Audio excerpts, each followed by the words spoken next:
Deep in the shadows of medieval Europe, a hidden faith rose to challenge the mightiest powers of its time, only to vanish in a storm of fire and blood. The Cathars, a mysterious group branded as heretics, dared to preach a radically different vision of Christianity, one that threatened the very foundations of the medieval church. Their beliefs were so dangerous, their influence so feared, that an entire crusade was launched not against a foreign land, but against its own people, the first and only crusade ever called upon Christian soil. Towns were burned, thousands slaughtered, and a vibrant culture was erased from history, yet whispers of their secrets never fully disappeared. Who were these enigmatic figures, and what truths did they hold that provoked such brutal suppression? Imagine a world where the soul's purity mattered more than wealth or power, where women could preach alongside men, and where the church's authority was boldly questioned. This was the world of the Cathars, a movement that flourished in the lush valleys of southern France, drawing followers with its message of simplicity and spiritual freedom. But their rise was as sudden as their fall. In just a few generations, they grew from scattered believers to a force so formidable that popes and kings united to destroy them. The Albigensian Crusade, named after the city of Albi where many Cathars lived, became a bloody campaign of extermination. Yet even as their bodies were broken, their legacy refused to die. Hidden manuscripts, cryptic symbols, and eerie tales of hidden treasure suggest the Cathars may have left behind clues to a deeper mystery, one that scholars and seekers are still piecing together today. This is more than just a story of religious conflict. It's a haunting puzzle of lost knowledge, whispered rebellions, and the enduring human hunger for truth. As we peel back the layers of time, we'll uncover how the Cathars' defiance shook an empire, why their teachings sparked such violent backlash, and what fragments of their wisdom might still echo in the modern world. From the towering castles where they made their last stand to the shadowy networks that may have preserved their secrets, we're about to embark on a journey into one of history's most gripping enigmas. The Cathar story is a testament to the power of belief, the cost of dissent, and the shadows where history's forgotten truths still linger, ready to step into the mystery. Let's begin. The origins of the Cathars are shrouded in the same mystery that surrounds their teachings.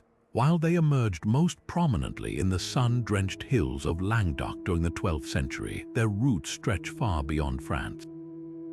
Many scholars trace their spiritual lineage back to the Bogomils, a dualist movement that took hold in the Balkans centuries earlier. The Bogomils preached a stark division between the material world, which they saw as corrupt and ruled by darkness, and the spiritual realm of pure light. This radical worldview traveled along trade routes and through whispered conversations, carried by merchants, monks, and mystics until it found fertile ground in southern Europe. What made Catharism so explosive wasn't just its foreign origins, but its direct challenge to the very heart of medieval Christianity. Unlike the Catholic Church, which taught that a single, all-powerful God created both heaven and earth, the Cathars believed in two opposing forces, one good, one evil. The physical world, with all its suffering and temptation, was the creation of a lesser, malevolent deity, while the true God ruled an invisible realm of perfect spirit. This dualist belief turned mainstream theology upside down. If the material world was inherently corrupt, then the Church's wealth, its grand cathedrals, even its sacraments, were distractions at best, or tools of deception at worst. The Cathars didn't just question doctrine, they dismantled hierarchy. Their priests, known as perfects, lived in austere poverty, renouncing property, meat, and marriage. Women could rise to the same spiritual rank as men, a notion unthinkable in the medieval church. Ordinary believers, called hearers, weren't bound by such strict rules but were promised eventual liberation from the cycle of rebirth, a concept borrowed from Eastern traditions. To the peasants and nobles of Languedoc, exhausted by the church's greed and hypocrisy, Catharism offered a purer, more personal path to salvation. yet this very appeal sealed their fate. By the time Pope Innocent III declared them heretics in the year 1208, the Cathars weren't just a fringe sect. They were a counterchurch with their own rituals, texts, and protectors among the local nobility. Their growing influence threatened not just religious authority but political power, turning Languedoc into a battleground for souls. The stage was set for a confrontation that would reshape Europe, one where faith would be defended not with words but with fire and sword.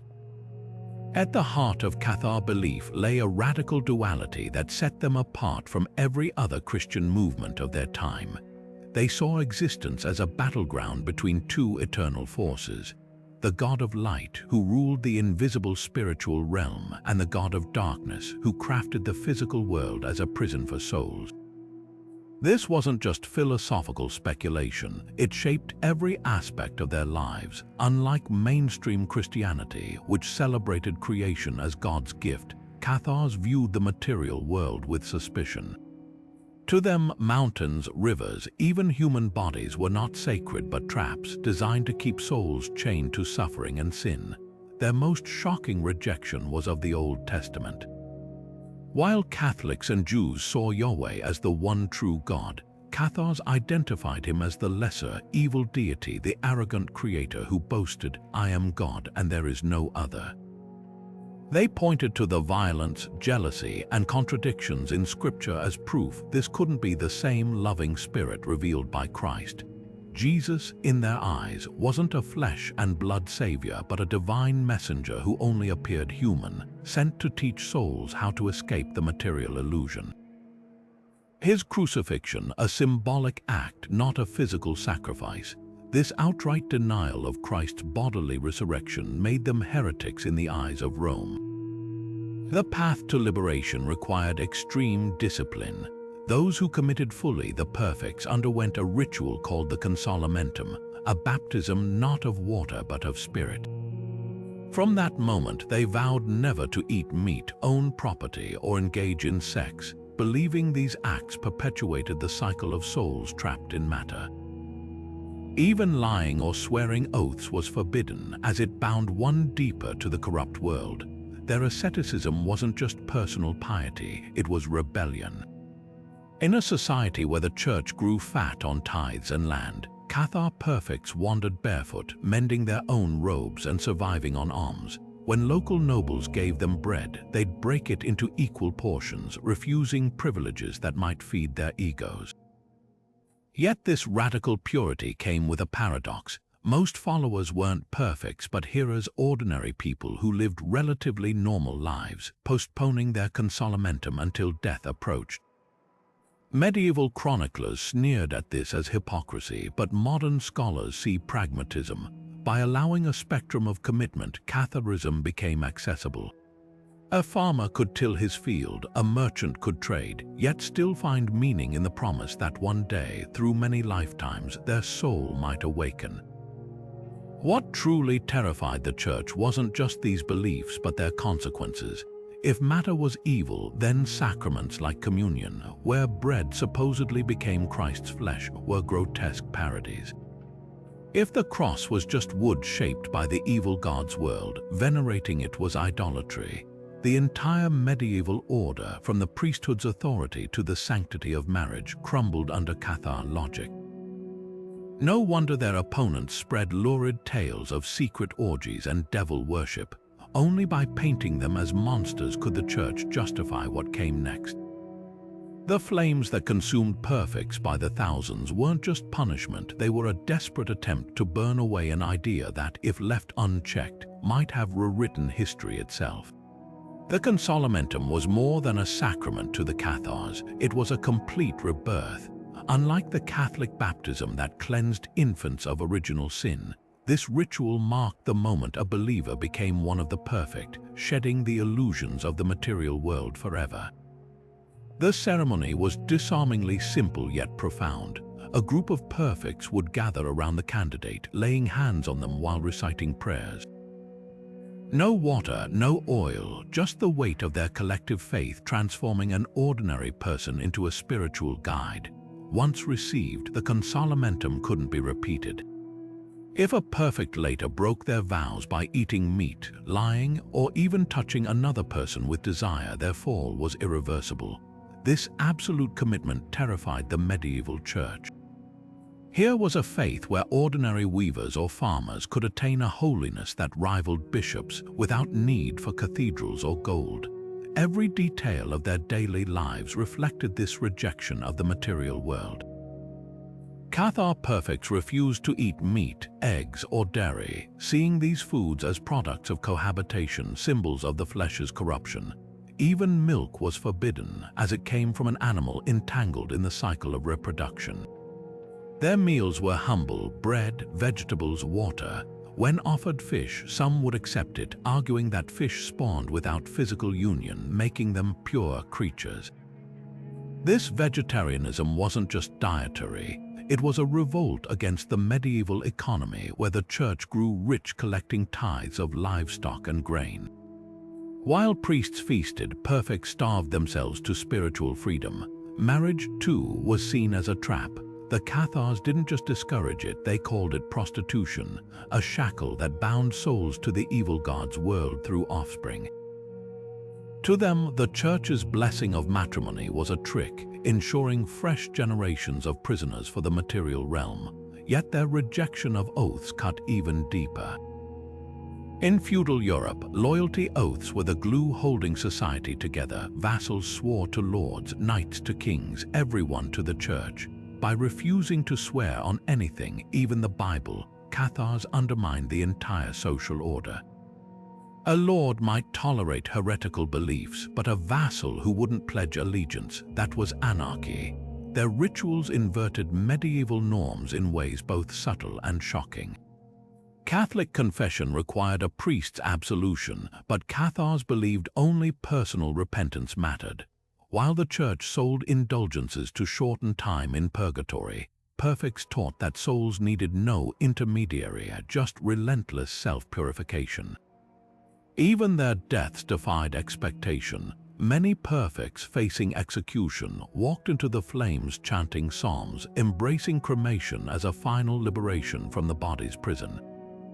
To onlookers, their calm was supernatural. To the Cathars, it was simply logic. Why fear the destruction of a world they'd spent their lives renouncing?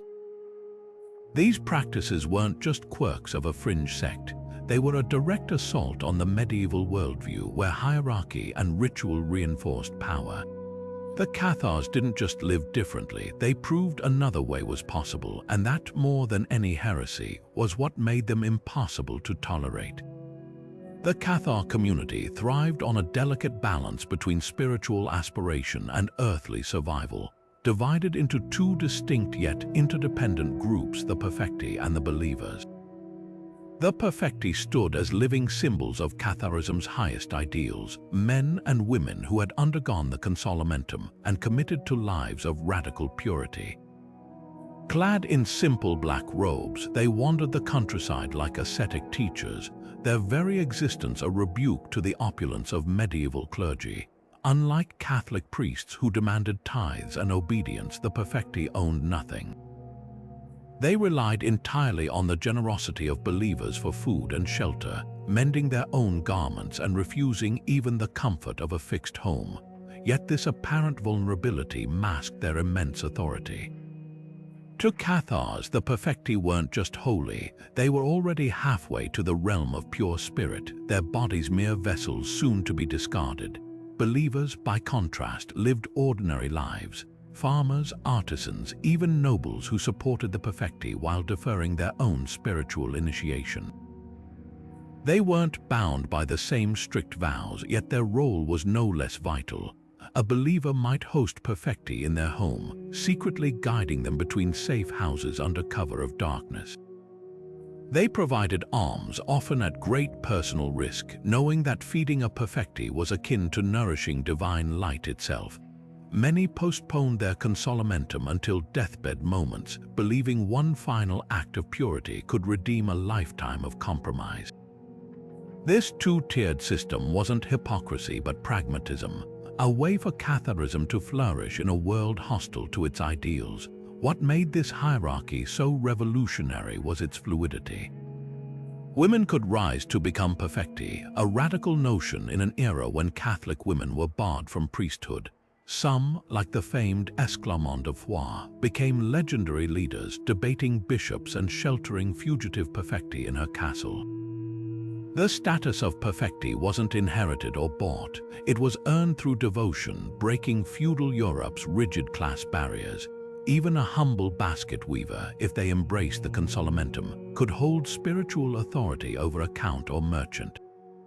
Yet this very equality made them dangerous. In a world where the Church taught that salvation flowed through its sacraments alone, the Cathar model suggested anyone could touch the divine. No cathedral, no pope, no gold required.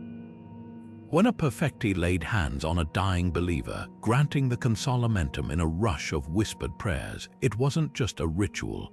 It was proof that holiness wasn't monopolized by institutions, but breathed in the courage of ordinary people. And that truth, more than any heresy, was what the Church could never forgive. The rugged peaks of the Pyrenees became both sanctuary and fortress for the Cathars, with Montségur standing as their most legendary stronghold. Perched atop a sheer rocky outcrop like an eagle's nest, this remote castle wasn't just a military outpost, it was a beacon of defiance. By the mid-13th century, as crusaders swept through Languedoc-burning villages, Montségur transformed into the spiritual heart of Cathar resistance. Its towering walls sheltered hundreds of Perfecti, who secretly copied sacred texts by candlelight while knights prepared for siege below. The mountain itself seemed designed for their beliefs. To reach the summit required a grueling climb, as if leaving the corrupt world behind step by step. When the final assault came in 1244, the castle held out for nearly a year, its defenders hurling rocks and insults at the army below. Even after surrender, legend claims a small group slipped away under cover of night, carrying with them an unknown treasure. Perhaps gold, perhaps something far more dangerous, the last unburned remnants of Cathar wisdom. Far to the north, the walled city of Carcassonne told a different story of Cathar survival. Its massive double ramparts, studded with 53 towers, had withstood Visigoths and Saracens, yet it fell to Crusaders not by force but through treachery. In 1209, the city's lord, Raymond Roger Trencavel, walked unarmed into the enemy camp to negotiate, only to be thrown in chains. What followed was a massacre masked as liberation. While the Church declared the city purified, hidden networks of believers kept the faith alive in its labyrinthine alleyways. Even today, locals whisper that the real Carcassonne isn't the tourist-filled fortress above, but the secret tunnels beneath, where Perfecti once administered the consolamentum to dying followers under the very feet of their persecutors. Toulouse, the cosmopolitan capital of Languedoc, reveals how deeply Catharism permeated everyday life before the Crusade. Unlike isolated Montségur, this thriving merchant city pulsed with debates about faith in its open squares. Wealthy nobles like Count Raymond VI openly protected Cathar preachers, while weavers whose trade connected them to Eastern dualist ideas through Silk Road contacts formed the movement's backbone. The Church of Saint Sernin, now a UNESCO site, once hosted public theological showdowns where Cathar women debated Catholic bishops to roaring crowds. Toulouse's eventual fall marked a turning point. When its walls were breached in 1219, the Crusaders didn't just kill the faithful. They systematically dismantled the entire culture that had nurtured them, burning Occitan poetry along with heretical texts. These strongholds were more than physical locations. They represented the three pillars of Cathar strength. Montségur symbolized their unbreakable spirit, Carcassonne their ability to hide in plain sight, and Toulouse their integration into society. Ironically, the Crusades' violence preserved their memory in ways peace never could.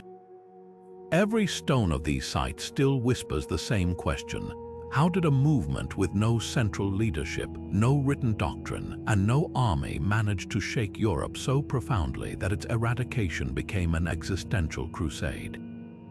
The answer lies not in their walls but in what they protected, a vision of faith so threatening its mere existence proved the Church's worst fear, that people might not need priests to reach the divine. The Catholic Church's reaction to Catharism began as dismissive scorn but quickly curdled into genuine terror. At first, bishops dismissed these wandering ascetics as harmless eccentrics, until entire villages started rejecting priests in favor of shoeless perfecti who preached without gold or titles. By the late 12th century, alarm bells rang through the Vatican. This wasn't just heresy, it was an existential threat.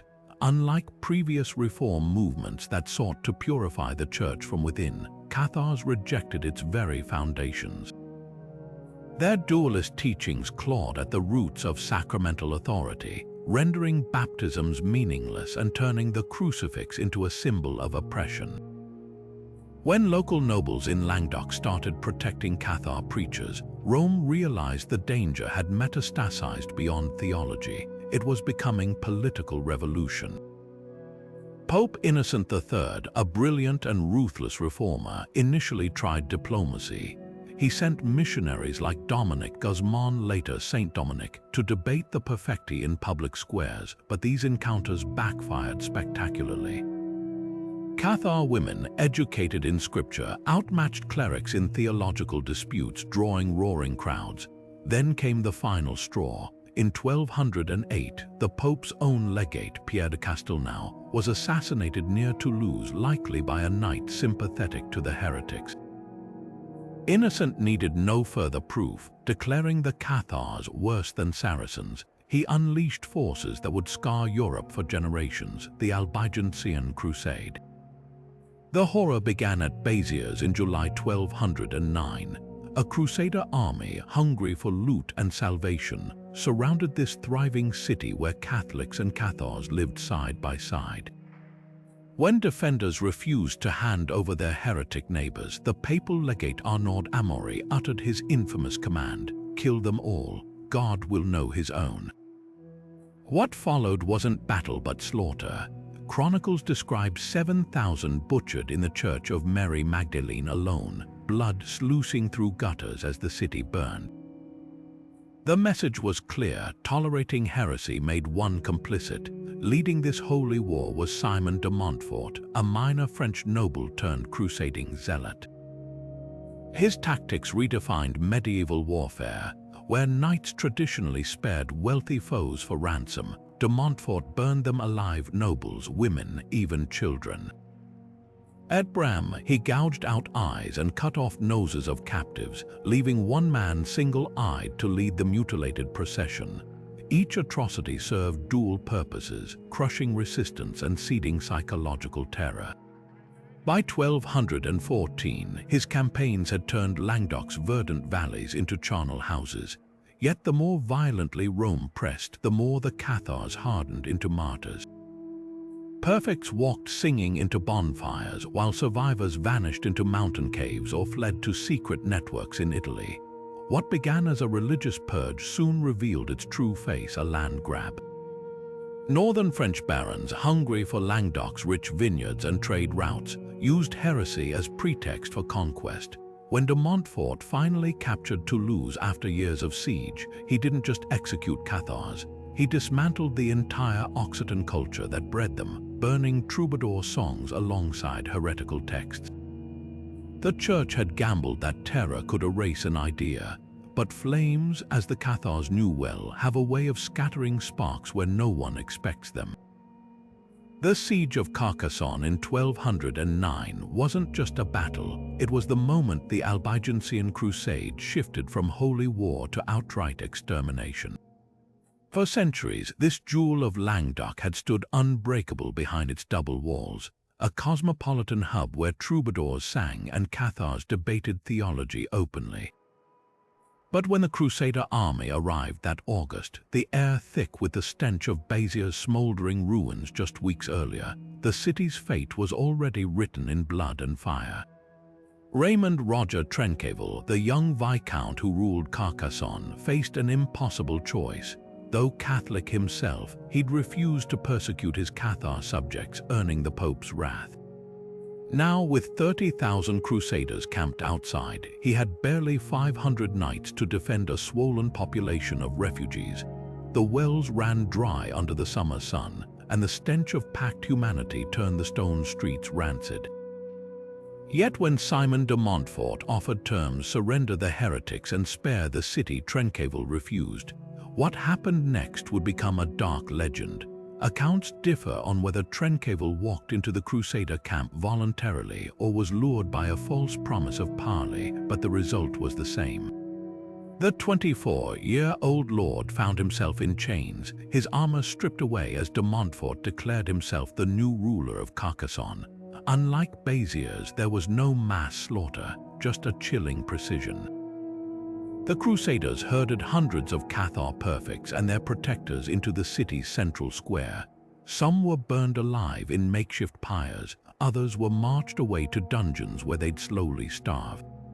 The rest of the population, some 20,000 souls, were expelled with nothing but the clothes on their backs, forced to wander the countryside as living warnings of resistance's cost. What makes Carcassonne's fall so pivotal isn't just the brutality, but what it revealed about the Crusade's true nature. When de Montfort took the Viscount's seat for himself, it proved this was never just about heresy. It was a land grab by northern nobles, masked as religious fervor. Tréncéval's own fate underscored the grim new rules. He died 3 months later in his dungeon, officially of dysentery, though locals whispered of poison. His 4-year-old son, the rightful heir, would spend the next 15 years imprisoned while de Montfort's family carved up Languedoc. Yet amid the horror, something unexpected happened. The expulsion of Carcassonne's citizens scattered Cathar believers like embers across Occitania, carrying their teachings to new regions. The Crusaders had hoped terror would crush the heresy. Instead, it taught the survivors how to hide in plain sight, setting the stage for the movement's shadowy second act, where faith wouldn't burn in great bonfires, but smolder secretly in cellars and caves for decades to come. When the Crusader armies failed to stamp out Catharism through brute force alone, the Church turned to a more insidious weapon, an institution so feared that its very name became synonymous with terror. In 1233, Pope Gregory IX formally established the Dominican Inquisition, tasking these black-robed monks with a single mission: to hunt down every last trace of the heresy that had survived the Albigensian Crusade's flames. Unlike the chaotic violence of the battlefield, this was systematic, calculated eradication. The Dominicans, founded by Saint Dominic himself, were no ordinary monks. Trained in theology and debate, they operated like spiritual detectives, fanning out across Languedoc with quills and parchment. Their methods were chillingly modern. First came the period of grace, a deceptive amnesty where anyone could confess heresy without punishment. Those who came forward were forced to name neighbors, friends, even family members who'd attended Cathar gatherings. Then the interrogations began. Victims were questioned for hours without counsel, their words twisted by learned clerics who'd studied the Perfecti's teachings better than many believers. A single slip, misquoting scripture, refusing to eat meat, could mark a person for torture. The Inquisitors' tools were as psychological as they were physical. Prisoners might be kept in the pit, a lightless dungeon where time lost meaning, or subjected to the dreaded strappado, hoisted by ropes until their shoulders dislocated. Yet the true brilliance of their cruelty lay in its paperwork. Every confession, no matter how coerced, was meticulously recorded in duplicate, creating an archive of fear that stretched across generations. Families learned their ancestors had confessed decades earlier, making them perpetual suspects. Public burnings became grotesque spectacles designed to break communal bonds. Unlike Crusader massacres, these executions were carefully staged in town squares, forcing entire villages to watch as their neighbors burned. Some victims were given last-minute chances to recant, only to be executed anyway, teaching the crowd that even cooperation brought no mercy. The message was clear: trust no one, for the person sharing your bread today might name you tomorrow. Yet the Inquisition's greatest weapon was its perversion of Cathar ideals. Perfecti, who'd once refused to swear oaths, were now forced to testify under oath, damned either way. Believers who'd hidden heretics for years cracked when threatened with losing their property, precisely the worldly attachment Catharism taught them to despise. Even death offered no escape. The Dominicans exhumed and burned corpses of suspected heretics, ensuring no one could cheat the flames through a quiet end. What made this campaign uniquely terrifying wasn't just its violence, but its patience. While the Crusade had sought quick victories, the Inquisition played a long game, decades of whispered accusations and midnight arrests that turned neighbor against neighbor. By the time the last known Perfecti were burned at the stake in the early 1400s, Catharism hadn't just been crushed. Its very memory was criminalized, leaving only ghost stories of a faith so dangerous. The medieval world had to erase it twice, first with swords, then with ink.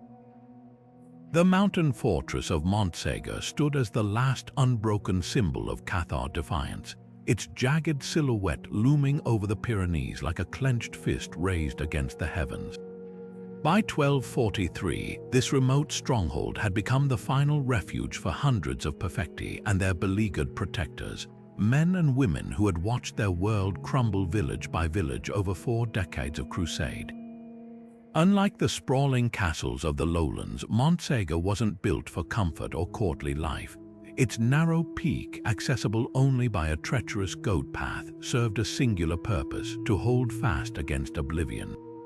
For 10 grueling months, from May 1243 to March 1244, this windswept citadel became the stage for one of history's most dramatic last stands.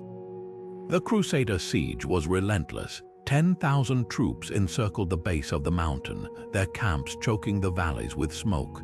Trebuchets hurled flaming projectiles up the cliffs, only to see most tumble harmlessly down the slopes. Nature itself seemed to shield the heretics. Inside the walls, conditions grew desperate. Chroniclers describe Perfecti conserving their dwindling grain by mixing it with clay, while knights melted arrowheads to forge new weapons. Yet what truly stunned the attackers was the defenders' unshaken resolve. Even as starvation set in, the Cathars held nightly vigils, their voices carrying across the mountain in haunting psalms that echoed between the rocks. Then came the betrayal. Under cover of winter fog, a group of local shepherds, some say bribed, others coerced, led Crusader commandos up a nearly vertical western face thought impassable. By dawn, the invaders had seized the outer defenses. The end was inevitable, but the terms offered were shockingly lenient: surrender in 2 weeks, and all who renounced heresy would go free. Modern historians recognize this as a calculated move. The Church needed public confessions more than corpses. What happened next has fueled legends for centuries. During those final 15 days, under the very noses of their captors, the Cathars allegedly smuggled out their most sacred treasure. Some claim it was gold accumulated over decades. Others whisper of ancient manuscripts containing untainted versions of Christ's teachings, or perhaps even the Holy Grail itself. What's certain is that in the dead of night, 4 Perfecti reportedly slipped through the Crusader lines with heavy satchels, vanishing into the forests of the Sabards. By morning on March 16, 1244, over 200 remaining Cathars walked voluntarily into a massive pyre at the base of the mountain, singing as the flames took them, not as defeated heretics, but as souls finally free from the prison of flesh. The true legacy of Montségur lies not in its fall, but in the unresolved mysteries that escaped the fire. To this day, treasure hunters scour the caves of the Pyrenees for traces of the vanished heretics' horde. Meanwhile, scholars pore over oddities in the historical record. Why did the besiegers allow that curious 2-week delay? Why were certain high-ranking Perfectis mysteriously absent from the final roll of the executed? And why, centuries later, would Nazi occultists become obsessed with this very site during their own hunt for lost relics? The stones of Montségur keep their secrets still, but perhaps that was always the Cathars' final lesson. Some truths are too dangerous to entrust to parchment or gold, meant only for those willing to climb the steepest paths to find them. The snow still clung to the peaks of the Pyrenees that March morning in 1244 when the Cathars of Montségur made their choice. After 10 months under siege, their bodies weakened by hunger and cold, the defenders knew the Crusaders' latest assault had broken through their final defenses. Yet what followed wasn't the chaotic scramble of a defeated army. It was a deliberate, almost ceremonial surrender. The terms offered by the invaders were unexpectedly merciful. Any who renounced their faith could walk free. But as the Crusaders soon discovered, mercy means nothing to those who see death as liberation. Over 200 men and women, Perfecti who'd undergone the consolamentum, knights who'd sworn to protect them, even entire families gathered in the castle's inner courtyard. Witnesses later described how they embraced one another, not with the desperation of the doomed, but with the quiet joy of pilgrims nearing their destination. They formed a single file down the steep mountain path, their bare feet leaving ghostly prints in the frost. At the base where the Crusaders had prepared a vast pyre, they didn't weep or beg. Instead, they sang. The flames that rose that day weren't just consuming flesh and bone. They were immolating an entire worldview. Each perfect who stepped into the fire did so believing their soul would finally shed its material prison, rushing toward the pure light their teachings described. Some accounts claim the singing continued even as the smoke thickened, a final act of defiance that unnerved the executioners. For the Crusaders, this wasn't just punishment, it was psychological warfare. They'd expected recantations, not revelry. The Cathars' serenity in the face of annihilation proved the most terrifying heresy of all. That faith could render even the Church's worst violence powerless. Montségur's fall marked more than the end of organized resistance. It severed the living connection to Catharism's golden age. With these Perfecti perished generations of oral tradition, uncopied texts, and the intricate network that had sustained believers across Languedoc. Yet the Crusaders' victory Pierhic, the very spectacle meant to terrify remnants of the faith, instead birthed enduring legends of secret treasures smuggled out during the surrender's 2-week grace period, of 4 Perfecti who vanished into the mountains with something priceless. Whether gold, scrolls, or simply the unbroken spirit of their creed, these whispers ensured the Cathars' legacy would smolder long after their bodies turned to ash. What makes this moment so haunting isn't just the scale of the execution, but what it reveals about the medieval world's deepest fears. The Church didn't just kill heretics, it needed them to die afraid to validate its authority over both body and soul. The Cathars' refusal to play their assigned role, to meet the flames with serenity, struck at the heart of that power. In their final hours, they proved the one thing orthodoxy could never tolerate, that some beliefs burn brighter when fed to the fire. Even as the fires of Montségur cooled, whispers spread through the Pyrenees like morning mist, stories of shadowy figures slipping through Crusader patrols under cover of darkness. While the Church declared Catharism extinct, its embers still glowed in places orthodoxy couldn't reach. Some survivors allegedly crossed the Alps into northern Italy, blending into communities of like-minded dissenters. The valleys of Lombardy and Piedmont had long sheltered religious rebels, from Waldensians to Fraticelli. Here, Cathar refugees supposedly found safe harbor, disguising their rituals as folk customs or passing coded teachings through generations of weavers, a craft historically tied to dualist beliefs. In remote villages like Bobbio and Sermine, curious traditions persisted. Secret midnight gatherings, rejection of church sacraments, even whispered references to the good God and the God of this world. When inquisitors eventually rooted them out in the early 1400s, they discovered families who still kept Cathar prayers alive as bedtime rhymes for children. Other fugitives never left Occitania at all. They simply vanished into its landscape. The labyrinthine caves of the Sabars region became their new cathedrals, where Perfecti reportedly performed the consolamentum by flickering torchlight. Local shepherds, many descended from Cathar sympathizers, left food at hidden mountain springs knowing it would vanish by dawn. Some historians argue this underground network explains how the faith endured decades after its official eradication. As late as 1321, inquisitors burned a man named Guillaume Bailebas, the last known perfect, near the village of Villarouge-Termines. His capture revealed an entire shadow civilization. Believers married by Cathar rites, children taught dualist parables as fairy tales, even a clandestine courier system using hollowed-out loaves of bread to pass messages between safe houses. The most tantalizing clues emerge from unlikely sources.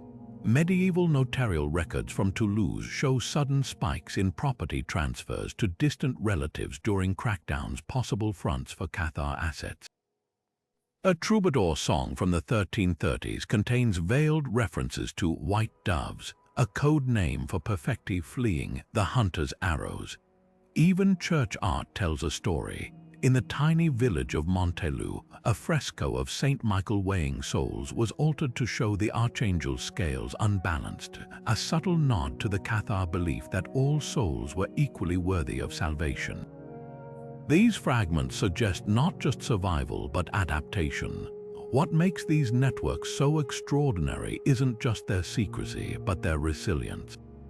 Without central leadership or written texts, the faith mutated into something more elusive, a kind of spiritual resistance woven into the fabric of daily life.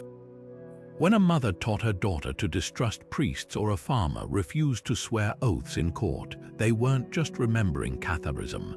They were keeping it alive in the spaces between words. The church might have erased their institutions, but it couldn't extinguish the questions they'd planted. What if holiness needed no intermediaries? What if the world's suffering wasn't God's will, but proof of something broken? Long after the last Perfecti were gone, these ideas lingered like smoke in the rafters of history, waiting for new sparks to set them burning again. Legends of hidden Cathar treasure began swirling even as the last Perfecti walked into the flames of Montségur. Some claim the castle's defenders used their final days to smuggle out chests of gold and silver, the accumulated wealth of nobles who'd secretly funded their movement for generations. Others speak of something far more precious, sacred texts containing teachings too dangerous to burn, spirited away through underground tunnels to caves deep in the Sabars Mountains.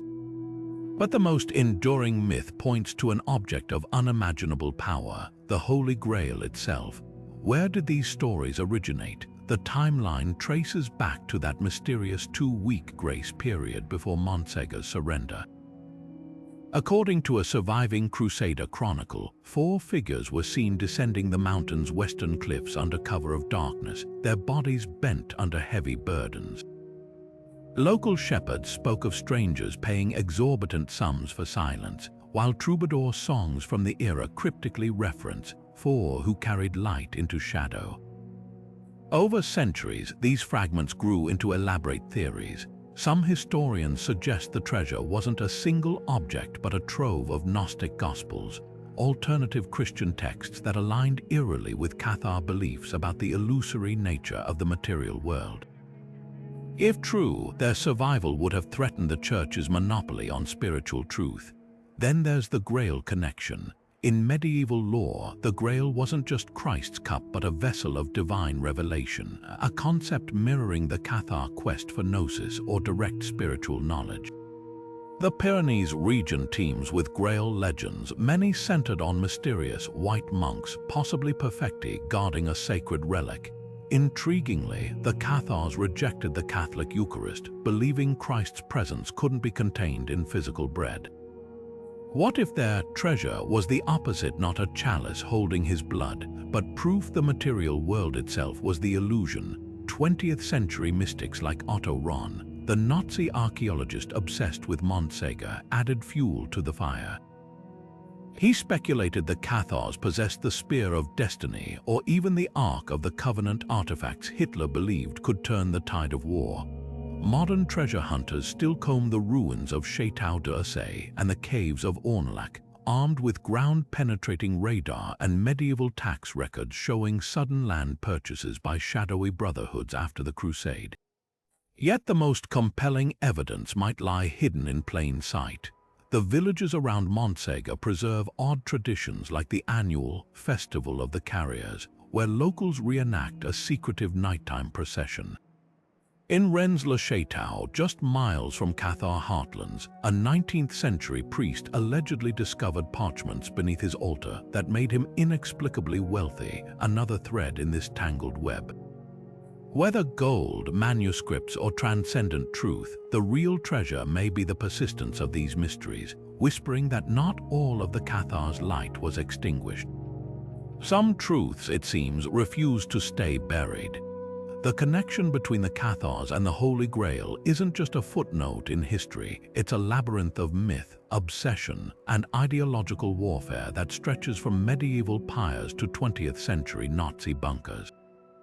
At first glance, the link seems improbable. The Cathars rejected material relics, viewing the physical world as corrupt. Yet their radical spirituality, with its emphasis on hidden knowledge and liberation from illusion, resonated eerily with ancient Grail legends. In Provençal folklore, whispers persisted of a white treasure guarded by the Perfecti, something so precious it justified the desperate escape from Montségur. By the 19th century, these fragments crystallized into a tantalizing theory. What if the Grail wasn't a golden cup, but the Cathar's secret gnosis itself? This idea caught fire in the imagination of Otto Rahn, a German scholar turned SS officer whose life became a twisted mirror of the myths he chased. In the 1930s, Rahn became convinced the Cathars were the last custodians of the true Grail, not a physical object, but a heretical understanding of Christ's teachings. His book, Crusade Against the Grail, portrayed the Albigensian Crusade as a cover for the Church's theft of this knowledge.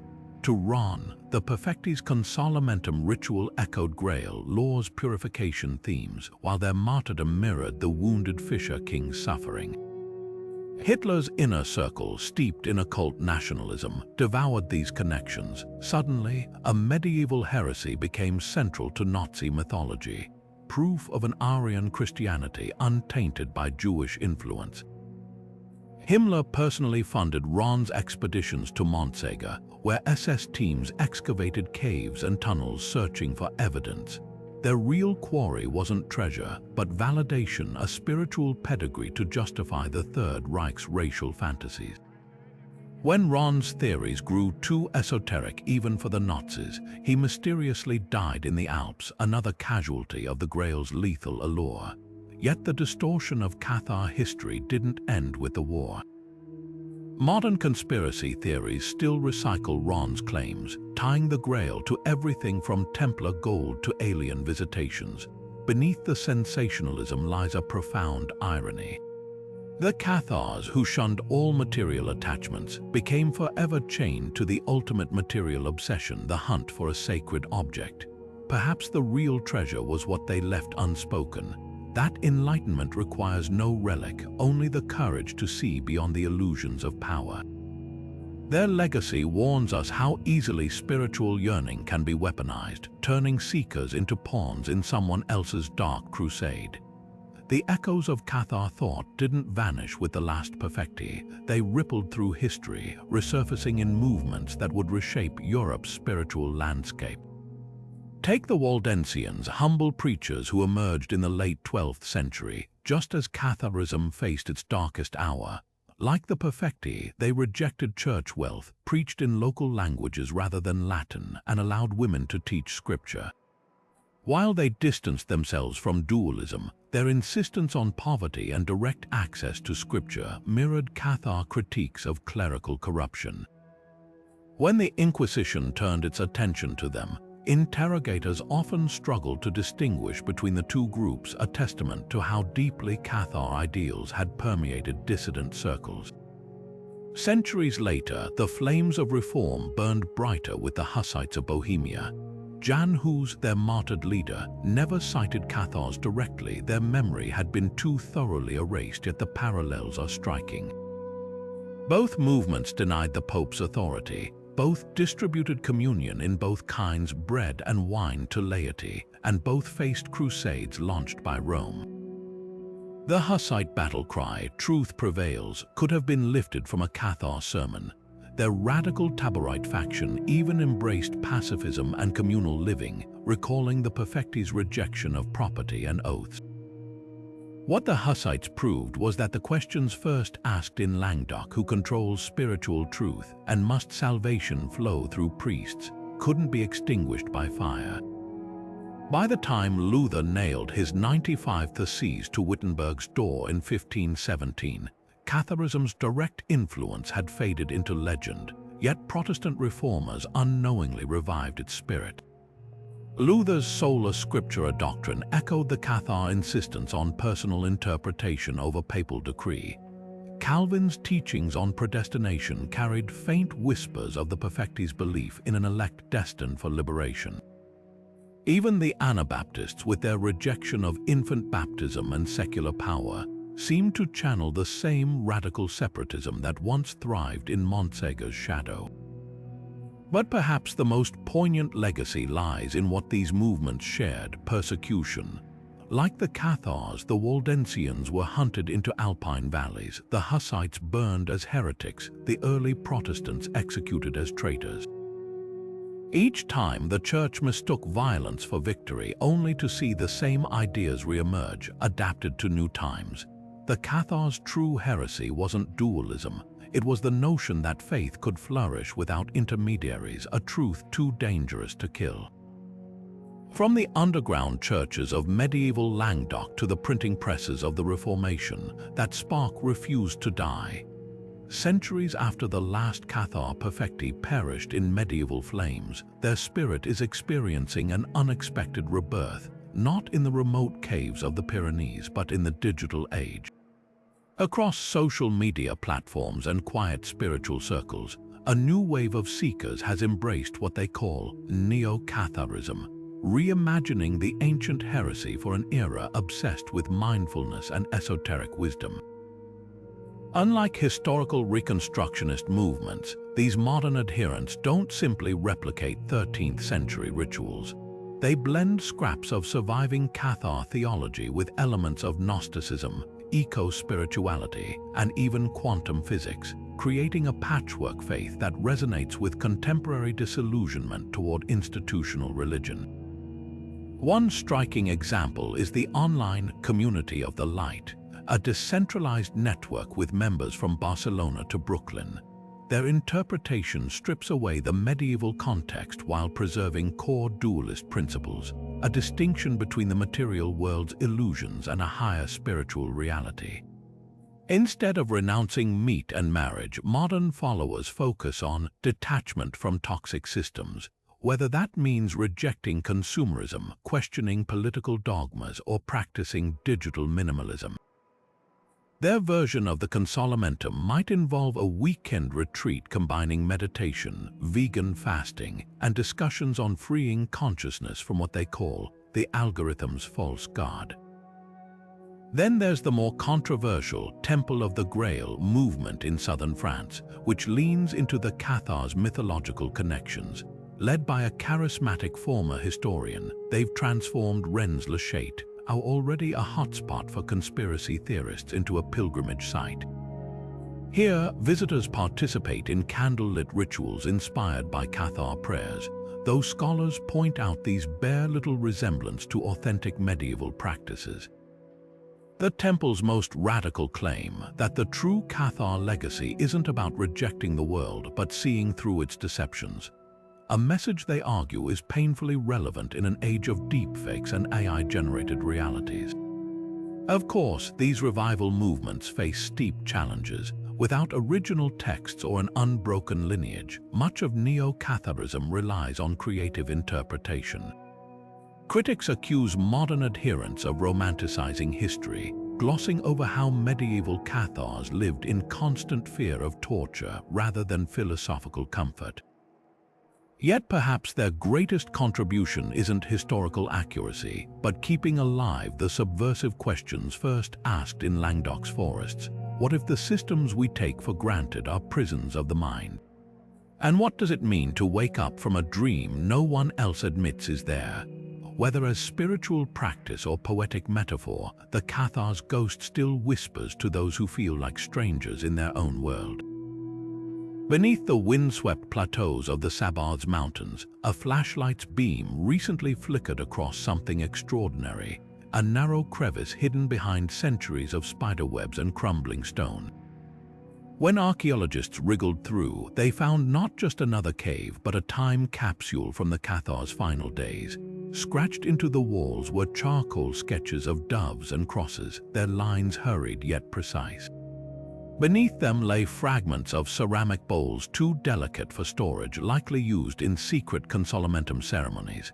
This discovery, made in 2018, was just one in a string of breakthroughs rewriting our understanding of how the persecuted faith endured long after Montségur's fall. The real revolution has come from mundane objects. In the ruins of a suspected safe house near Tarascon, excavators uncovered a pewter merchant's seal bearing an unusual symbol, a crescent moon cradling a star. At first glance, it seemed like typical medieval iconography, until cross-referencing with Inquisition records revealed the same mark described as a Cathar identifier. These traders weren't just moving goods, they were smuggling Perfecti between hiding places under the guise of commerce. Even more telling were the dozens of spindle whorls found in Occitan villages. Women's textile tools, usually ignored by historians, showed tiny engravings of labyrinths, a possible code signaling sympathetic households to inquisitorial spies. Technology has peeled back layers of the landscape itself. LiDAR scans of the Pyrenees foothills in 2021 exposed a network of nearly 300 artificial caves, their entrances carefully concealed by natural rock formations. Some contained charred fragments of parchment with barely legible Occitan phrases. La luz nos guidará, the light will guide us. Others held more haunting relics, child-sized leather shoes lined with moss, suggesting families lived in these damp tunnels for months. The most poignant find came from a cavern near Ussat, a rusted iron key resting atop a pile of smooth river stones. Local folklore speaks of the Claudel's Cathars, a mythical key to their lost treasury, but archaeologists suspect this was far more practical, a way to unlock hidden food caches along escape routes. Perhaps the most dramatic revelation emerged from an unlikely place, the archives of Carcassonne's medieval notaries. In 2019, a graduate student poring over property deeds noticed an odd pattern. Dozens of homes confiscated from suspected heretics shared identical architectural quirks: false hearths with hollow backs, cellars with tunnels leading just beyond city walls. These weren't random renovations, but a coordinated system of bolt holes, allowing Perfecti to vanish mid-interrogation. One house even had a wine vat with a false bottom, its interior stained not with grape residue but with traces of oak gall, ink evidence it doubled as a hiding place for scribes copying forbidden text. What these discoveries reveal isn't just how the Cathars survived, but how deeply their networks penetrated ordinary life. The Inquisition's own obsession with record-keeping preserved accidental clues. Trial transcripts mention phantom lights seen moving between farms, now understood as lantern signals. A shepherd's will from 1328 bequeaths the white ewe that does not bide with the flock to his daughter, likely code for a fugitive Perfecti's caretaker. Even the land itself cooperated with their secrecy. Recent soil analysis shows certain fields near Montségur were left fallow for decades, possibly to hide the foot traffic of nighttime travelers. The true treasure isn't gold or grails, but the quiet bravery these objects represent. A carved walnut shell found in a Toulouse sewer, its interior hollowed to hold a rolled parchment psalm, speaks louder than any vault of jewels. Each artifact whispers the same lesson: when a society's walls close in, resistance doesn't always mean confrontation. Sometimes it's a spindle's hum masking forbidden prayers, a merchant's cart with a false compartment, or a child taught to recognize the knock of a fugitive at midnight. The Cathars' greatest legacy wasn't their theology, but their proof that even the most vulnerable can outwit empires if they're willing to turn the world's indifference into camouflage. The question of what Catharism truly was, a cohesive counter-church or a scattered web of rebellious thinkers, has divided historians for generations. On one side stand scholars like Jean Duvernoy and Anne Brennan, who paint the Cathars as a highly organized religious movement with a clear hierarchy, rituals, and even their own bishops. They point to surviving Inquisition records detailing structured initiation rites, regional councils where Perfecti debated doctrine, and evidence of an underground network that spanned from the Pyrenees to Lombardy. A 13th century bishop's report describes Cathar safe houses operating on a rotating schedule, suggesting coordination more sophisticated than mere happenstance. But other voices push back fiercely. Historian Mark Pegg argues that labeling Catharism as a church is a distortion, a projection of Catholic fears onto what was really a constellation of local dissidents.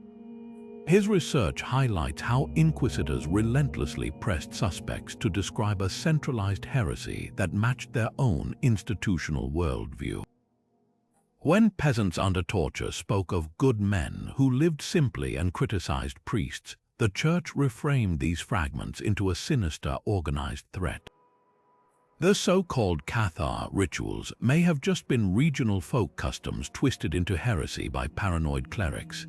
After all, no original Cathar texts survive intact. Everything we know comes filtered through their persecutors' records. The debate grows murkier when examining geographical variations. In prosperous Toulouse, Catharism attracted educated nobles who debated theology in Occitan poetry, while in remote mountain villages it blended with ancient nature worship. Some Perfecti preached radical dualism, insisting the material world was Satan's creation, while others leaned toward a gentler asceticism closer to Franciscan ideals. This diversity makes it hard to say whether Catharism was ever one thing at all, or if it became a catch-all term for anyone resisting church authority. Recent archaeological discoveries have only deepened the mystery. Excavations near Montségur uncovered homes where Catholic icons stood beside strange carvings of spirals and labyrinths, suggesting beliefs coexisted in ways that defy neat categorization. A ledger from a 13th century merchant lists payments to both a local priest and a suspected Perfecti, revealing how porous the line between orthodoxy and heresy could be. Perhaps the most telling clue comes from a cache of love letters found in a Catalan archive, where a noble woman admonishes her lover for dabbling in the mountain heresies, a phrase that hints at something more fluid than a formal religion. At the heart of this scholarly battle lies a fundamental question about power and memory. If the Cathars were indeed an organized church, their eradication represents one of history's most successful ideological purges. But if they were simply dissenters woven into the fabric of medieval life, their persecution reveals something even darker, a church so threatened by independent thought that it invented a heresy to justify its violence. Either way, the Cathars' elusive truth continues to slip through our fingers, much like those four shadowy figures who vanished from Montségur with their unnamed treasure. What remains isn't just bones and parchment, but a challenge to how history gets written, and who gets to decide what counts as faith versus rebellion. From the scorched pages of medieval heresy trials to the glittering screens of modern entertainment, the Cathars have undergone a remarkable metamorphosis, transformed from persecuted heretics into a cultural shorthand for mystery and rebellion. This evolution began in earnest with the 1982 pseudo-historical sensation The Holy Blood and the Holy Grail, which wove Catharism into a conspiracy tapestry involving secret bloodlines, shadowy brotherhoods, and the alleged survival of Christ's lineage. Though thoroughly debunked by scholars, the book's wild claims, particularly its suggestion that the treasure smuggled from Montségur was actually the sacred Merovingian bloodline, recast the Cathars as keepers of a world-altering secret. Dan Brown would later borrow liberally from this premise for the Da Vinci Code, ensuring the myth reached millions more. What these works share is a fundamental rewriting of history. No longer victims of genocide, the Cathars become cosmic chess players in a hidden war of enlightenment against orthodoxy. Television embraced their romantic potential with the BBC's 2012 historical drama Labyrinth, based on Kate Moss's best-selling novel. Here, the Cathars' legacy is literally buried treasure, a coded parchment leading modern protagonists to a grail concealed beneath the Pyrenees. The series luxuriates in romanticized visuals, white-robed Perfecti chanting in moonlit forests, noble knights defending hidden libraries, and of course, the inevitable shadowy priest bent on destroying evidence. While criticized for historical liberties, such portrayals reveal how Catharism has become a narrative Swiss Army knife, equally useful as a symbol of feminist spirituality, thanks to prominent female perfecti like Esclarmonde of Foix, anti-authoritarian resistance, or New Age mysticism. Gaming worlds have taken even bolder creative leaps. The Assassin's Creed franchise positions the Cathars as early freedom fighters against Templar oppression, their dualism reimagined as a proto-anarchist critique of power structures. In Dragon Age Inquisition, the entire plot mirrors the Albigensian Crusade, with the Chantry a clear church analogue, launching a holy war against heretical mages who, like the Perfecti, are hunted for their dangerous knowledge. Even indie games like Pentiment weave Cathar-like heresies into their pixelated medieval tapestries, proving the movement's enduring appeal as a narrative underdog. Yet perhaps the most fascinating adaptation lies in music. Occitan folk bands like La Malcoife resurrect Cathar poetry in haunting ballads, while metal groups like Powerwolf frame their martyrdom as a rallying cry against religious hypocrisy. Each retelling, whether scholarly or sensationalized, peels back another layer of the Cathar enigma, not to uncover historical truth, but to reflect our own contemporary anxieties about power, belief, and the stories we choose to burn or preserve. Standing atop the crumbling walls of Queribus, the last Cathar stronghold to fall, the modern visitor faces a panorama that hasn't changed much in 8 centuries. Jagged peaks rolling toward the Mediterranean, valleys carpeted in gorse and thyme, the same winds that once carried the cries of besiegers and besieged. These ruins aren't just relics, they're wounds in the landscape that never fully healed. The so-called Cathar castles, dotting the foothills of the Pyrenees, Queribus, Peripatus, Puy-Laurens, aren't even castles in the traditional sense. They're skeletal fortresses fused to sheer cliffs, their staircases carved directly into rock, their cisterns still holding rainwater like tears in stone palms. Visitors today often describe an eerie sensation, the feeling of being watched by the mountains themselves. Peripatus, the celestial Carcassonne, stretches along a ridgeline like a dragon's spine, its ruined chapel perched where Perfecti once whispered final consolamentums to dying believers. Modern hikers who make the steep ascent sometimes leave wildflowers at the altar, not as acts of faith but as tributes to the stubbornness of hope. Local guides share a peculiar observation. Even on the calmest days, sudden gusts swirl through its roofless halls as if the stones themselves are exhaling secrets. Down in the village below, cafe owners serve Cathar bread drizzled with honey, a nod to the ascetics who supposedly survived on little else during sieges. What's most striking is how these ruins have become vessels for competing memories. For Parisian textbooks, they're symbols of French unification, proof that the crown tamed its rebellious south. But for Occitan nationalists, they're emblems of cultural resistance, their flags' red and gold stripes mirroring the lichen staining the castle's walls. Every summer, the region hosts Cathar Days, where reenactors in homespun robes demonstrate medieval weaving techniques beside stalls selling heretic ale. It's equal parts history lesson and defiance, a way of saying we're still here, 8 centuries after Rome tried to erase them. The castle's tourism boom carries its own ironies. Instagram influencers pose dramatically on Puylauren's battlements, unaware they're standing where starving families huddled during bombardments. Yet their photos keep the stories alive, drawing visitors who might later pause at the small museum in Montségur, where a single scorched wooden comb likely dropped during the final massacre lies under glass. Nearby, a guest book fills with notes in a dozen languages, Japanese tourists sketching the ruins, German pilgrims quoting Cathar prayers, a Welsh hiker who simply wrote, "You were right about the world." At Queribus, as sunset stains the limestone walls blood red, a new generation of caretakers tends these ruins. They're not historians but shepherds and woodcarvers, people who know which autumn fogs will make the castle vanish like a mirage. One tells of finding lamb bones tucked in a crevice, not medieval, but left last year by a local teenager reenacting a Cathar survival tactic for a school project. This is how the past stays alive here, not through grand monuments, but in the quiet persistence of memory, clinging to the cliffs like the wild thyme that blooms defiantly between the stones. Among the thousands who perished in the flames of the Albigensian Crusade, certain names emerge from the ashes with startling clarity, not just as victims, but as luminous figures who turned persecution into profound acts of defiance.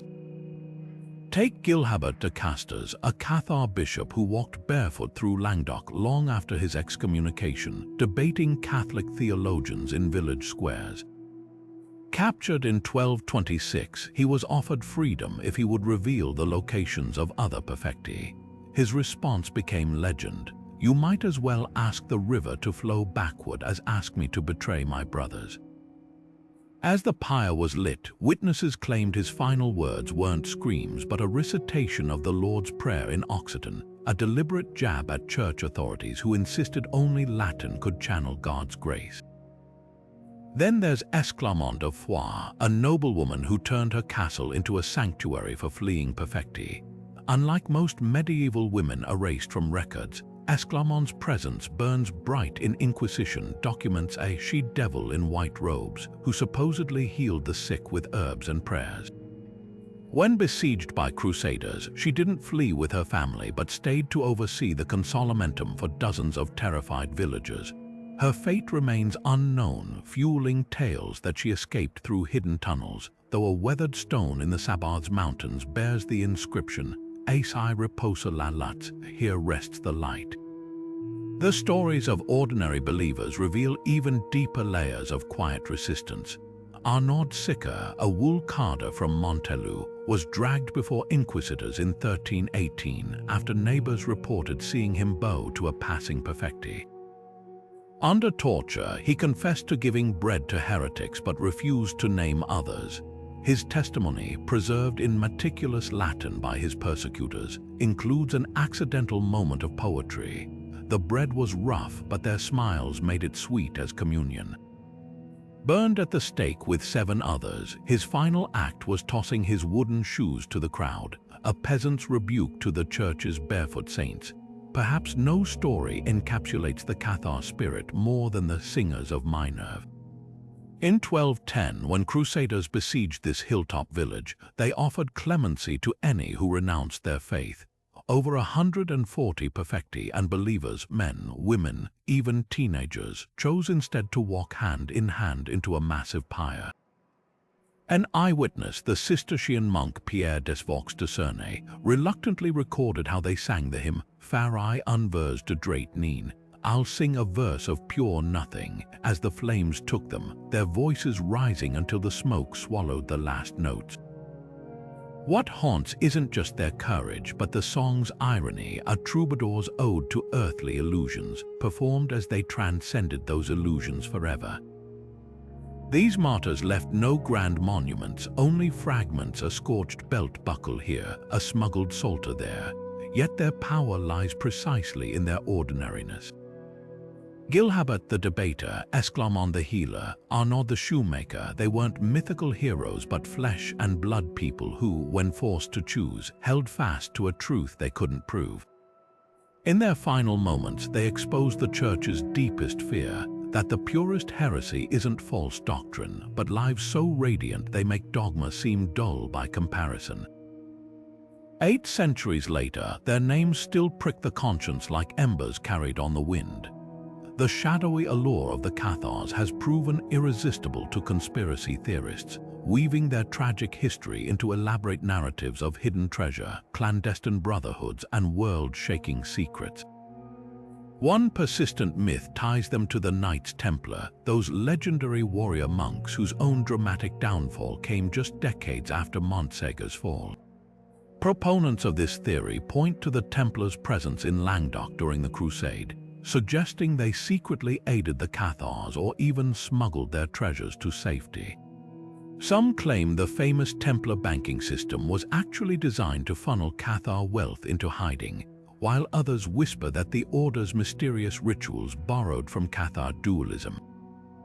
But historians largely dismiss these connections as romantic fabrications. The Templars were devout Catholics who participated in the Albigensian Crusade, and no contemporary records show them defying papal orders to protect heretics. The overlap likely stems from shared geography rather than shared ideology, though that hasn't stopped treasure hunters from scouring Templar sites like Rennes-le-Château for clues.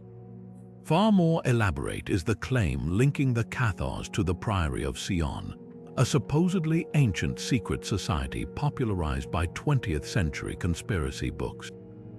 This shadowy group, allegedly formed to protect the bloodline of Christ, was said to have inherited the Cathars' esoteric wisdom after their fall. Proponents argue that the 4 Perfecti who escaped Montségur became the Priory's founders, passing down secret knowledge through generations of artists, scientists, and politicians, Leonardo da Vinci and Isaac Newton among them. The theory reached fever pitch with the 1982 book The Holy Blood and the Holy Grail, which spun the Cathars into a web of Merovingian kings, hidden parchments, and Vatican cover-ups. But the entire narrative unraveled when investigators revealed the Priory of Sion was a 20th century hoax concocted by a French monarchist named Pierre Plantard. The real mystery isn't whether the Cathars survived in secret societies, it's why modern audiences so desperately want them to have. Perhaps the most bizarre twist comes from neo-Nazi mystics who in the 1930s recast the Cathars as proto-Aryan prophets. SS officer Otto Rahn became obsessed with proving the heretics were pure-blooded Teutonic mystics, their Gnostic beliefs warped into anti-Semitic propaganda. Himmler even sent expeditions to Montségur, convinced the castle held an ancient Germanic relic. This grotesque co-opting reveals how easily marginalized histories can be twisted to serve new agendas. The Cathars, who preached radical equality, rebranded as racial supremacists. What these theories share is a refusal to let the Cathars be what they were, ordinary people who dared imagine a different spiritual path. Their true legacy isn't in vaults of gold or bloodlines, but in the uncomfortable questions they posed about power, purity, and who gets to define truth. Every generation rediscovers them not because they left clues to a puzzle, but because their story holds up a mirror to our own hunger for meaning in the shadows of history. The tragedy of the Cathars stretches far beyond the smoldering ruins of Montségur. It forces us to confront uncomfortable truths about power, belief, and the violent lengths institutions will go to protect their monopoly on truth. What began as a regional religious movement exposed the fragility at the heart of medieval Christendom, revealing how quickly spiritual dissent could unravel the social order. The Church didn't just fear the Cathars' dualist theology, it feared the precedent they set. If ordinary people could access divine truth without priests, sacraments, or tithes, what need was there for cathedrals or popes? This threat explains the disproportionate brutality of the Albigensian Crusade, not merely a war against heresy, but a warning etched in blood about the cost of challenging orthodoxy. History often repeats these patterns under different banners. The same impulse that fueled the pyres of Languedoc drove the witch trials of early modern Europe. the suppression of indigenous spiritual practices during colonization, and modern crackdowns on minority faiths. What unites these persecutions isn't theology but control, the determination to silence worldviews that might loosen the grip of dominant power structures.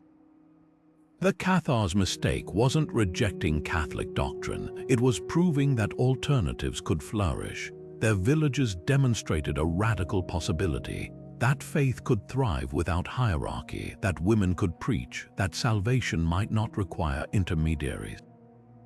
These ideas weren't just heresies, they were revolutions in embryo. Yet the Cathar tragedy also reveals a paradoxical truth about suppression. Violence rarely eradicates ideas, it just forces them underground where they mutate into more resilient forms. The Inquisition's meticulous records inadvertently preserved the very beliefs it sought to destroy, allowing later generations to reconstruct Cathar thought from the confessions of its victims.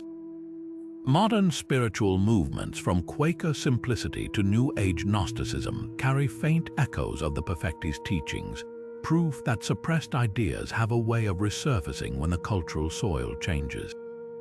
The Cathars' greatest legacy might be this lesson. Attempts to stamp out dissent often plant the seeds for its eventual return. Perhaps the most haunting question isn't about the past, but about the present. In an age where algorithms amplify outrage and ideological purity tests replace theological ones, who are our modern Cathars? Which voices get labeled dangerous not because they advocate violence, but because they challenge the systems we take for granted. The burning of Montségur reminds us that the line between heresy and enlightenment often depends on who holds the torch. The Cathar story didn't end with the last embers of Montségur's pyres. It quietly seeped into the cracks of history, becoming a mirror for every generation that dares to question the boundaries of faith and power. These medieval rebels, branded as heretics for their refusal to bow to institutional authority, left behind something far more potent than treasure or texts, a blueprint for resistance. Their legacy isn't just in the ruins dotting the Pyrenees, but in the unsettling questions they force us to confront. What does it mean to live by your convictions when the world demands conformity? How far will power go to silence those who challenge its grip? What makes the Cathars uniquely captivating isn't their theology alone, but the raw humanity of their struggle. Unlike legendary figures shrouded in myth, their lives are preserved in the mundane details of Inquisition. Records a weaver's confession about sharing bread with a fugitive Perfecti, a noblewoman's defiant laughter when threatened with excommunication. These fragments reveal ordinary people navigating impossible choices, their stories echoing modern battles for conscience and autonomy. When a Cathar woman stood before a tribunal and declared, "I would rather kiss the feet of a Perfecti than the ring of a pope," she wasn't just defending a belief, she was asserting that spiritual authority could never be monopolized by institutions. Today, their ruins have become pilgrimage sites for seekers of all kinds. Wander the corridors of Queribus at dawn, and you'll find backpackers meditating where Perfecti once hid, their smartphones capturing the same sunrises that guided fleeing heretics. In the bookshops of Carcassonne, volumes on Cathar philosophy sit alongside travel guides, their spines worn by fingers tracing routes to hidden springs where believers baptized in secret. Even the landscape seems to remember. Olive trees in the Sabbath's valley still bear twisted trunks, some said to have sheltered fugitives during raids. The Cathars' enduring appeal lies in this duality. They were both utterly of their time and eerily prescient. Their critique of clerical corruption predated the Reformation by centuries. Their egalitarian views on gender and class resonate with contemporary movements. But perhaps their greatest gift is the reminder that history's most powerful ideas often emerge from the margins, carried not by armies, but by shoeless preachers and illiterate peasants willing to face the flames. Their castles may crumble, but the questions they posed still smolder. Who gets to define truth? Can violence ever truly erase an idea? If their story calls to you, walk their paths. Stand in the torch-lit caves of Ornolac, where whispers seem to linger in the damp air. Touch the soot-stained stones of Montségur's Pog, where heat expanded the rock 800 years ago, leaving permanent scars. And when you return to the modern world, carry this thought. The Cathars' real treasure wasn't gold or grails, but the unshakable belief that another world was possible. That's a heresy no fire can ever consume. Share your journey in the comments. What echoes of their defiance do you see in our world today?